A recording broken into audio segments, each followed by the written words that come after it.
Assalamualaikum warahmatullahi wabarakatuh. Perkenalkan, nama saya Safira Jorita. Saya mahasiswa psikologi semester 5. Di sini saya akan mereview buku dari Bapak Agus Hermawan tentang psikologi profetik. Nah, pertama kita mereview bab 1. Bab 1 itu tentang konsep manusia dalam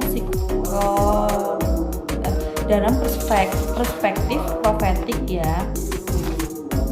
Poin pertama, manusia menurut pandangan Islam. Islam memandang manusia sebagai makhluk Tuhan yang memiliki keunikan dan keistimewaan tertentu. Nah, poin kedua itu tentang manusia menurut pandangan psikologi. Menurut psikologi, manusia adalah pengertian psikologi sebagai ilmu yang menekankan pada perilaku manusia.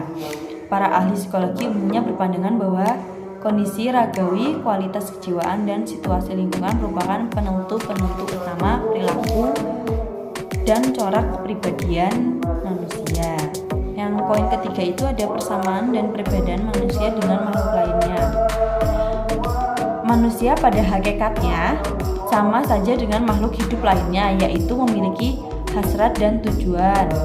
Ia berjuang untuk meraih tujuan dengan didukung oleh pengetahuan dan kesadaran. Jadi perbedaannya itu ya. Terus kita lanjut ke bab 2. Bab 2 di sini tentang sejarah perkembangan psikologi profetik. Nah, poin pertama itu ada latar belakang pemikiran psikologi profetik. Di dunia timur, khususnya wilayah kekuasaan Islam, tulisan-tulisan yang memuat kajian tentang hal serupa belum sempat dimasukkan pada tulisan Muhammad Ishaq Ibnu Yasai di abad ke-7 Masehi berjudul Ashirawal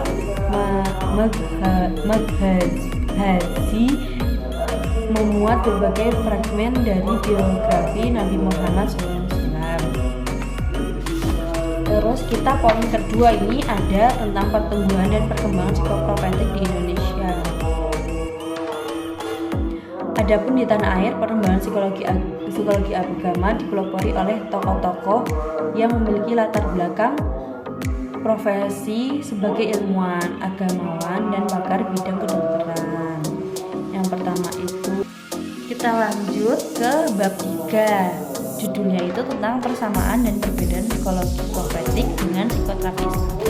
Pasti kan bertanya-tanya, apa sih itu perbedaan psikologi profetik dan psikologi Islam? Dalam pengertiannya ya, pertama, psikologi profetik ini ilmu yang mempelajari tentang jiwa, berasal dari sedangkan kenabian mengandung makna segala hal ihwal yang berhubungan dengan berkaitan dengan erat dengan seorang yang telah memperoleh potensi kenabian.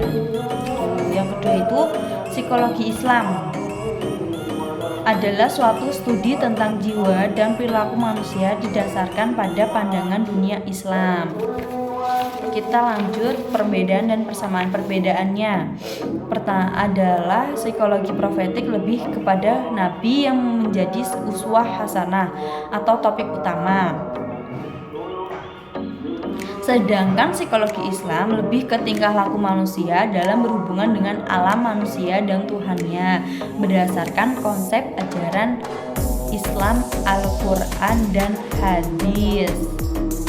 Nah, dalam psikologi perspektif Islam, pandangan mengenai manusia tentang persamaannya ya, persamaannya itu psikologi profetik ada atau psikologi kenabian itu dan psikologi Islam sama-sama mempelajari dan membahas tentang esensi jiwa, tingkatan jiwa, gelar jiwa, dan makom jiwa, termasuk membahas apa itu akal, nafas, al-qalbu, arwah, dan lain-lain.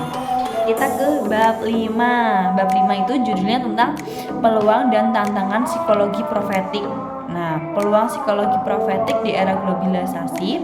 Dalam menghadapi era globalisasi ini, menurut Kunto Wijoyo, sebenarnya hendak mekonstruksikan seperangkat ilmu pengetahuan dengan jalan reorientasi epistemologi, yaitu di mana sumber ilmu pengetahuan tidak semata-mata didasari pada dimensi rasio dan realitas empiris, namun juga perlu mencakup dimensi intuisi wahyu.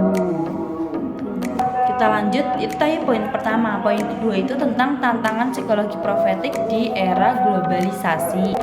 Tantangan, menurut Bahrudin dalam Zainal 2005 mengatakan bahwa keinginan para intelektual muslim kontemporer untuk memberikan tawaran baru dalam bidang psikologi tidak dapat dilepaskan dari adanya keprihatinan terhadap paradigma barat yang menjadi pandangan dunia. Kita lanjut ke bab 5 tentang kita lanjut ke bab 5 tentang jiwa dalam psikologi profetik. Pengertian jiwa dalam psikologi profetik itu apa sih? Gitu kan? Nah, dalam pandangan Al-Quran bahwa nafas diciptakan Allah dalam keadaan sempurna untuk berfungsi mendorong manusia berbuat kebaikan dan keburukan. Tingkatan jiwa merupakan gambaran dari kualitas jiwa yang dimiliki seorang. Di sini ada tingkatan jiwa nih, menurut psikologi profetik. Menurut K.H.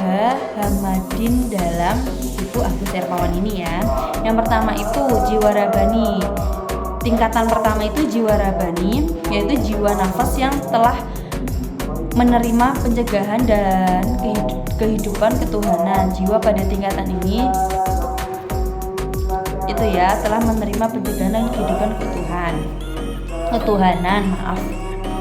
Yang kedua itu tingkat jiwa mumainah, yang jiwa yang telah menerima pencegahan dan kehidupan ketuhanan pada fase pemula atau awal. Pada fase ini nih, jiwa telah memperoleh ketenangan dan kedamaian karena ruh diri telah berhasil bersatu dengan jasmania.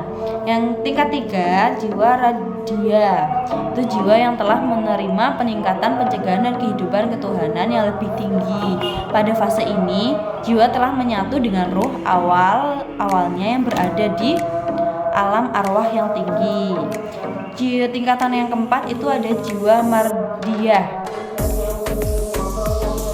Pada fase ini, jiwa telah menyatu dengan asal-usul ruhnya, yaitu ruh al-azam atau nur Muhammad SAW.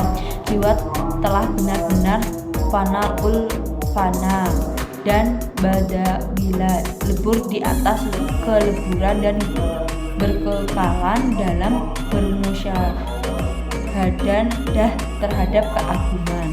Yang kelima itu jiwa kamaliyah. Yang keenam itu ada jiwa insani. Yang ketujuh itu ada jiwa dewani. Nah, itu tadi ada 7 tingkatan jiwa ya. Terus selanjutnya dari saya, wassalamualaikum warahmatullahi wabarakatuh.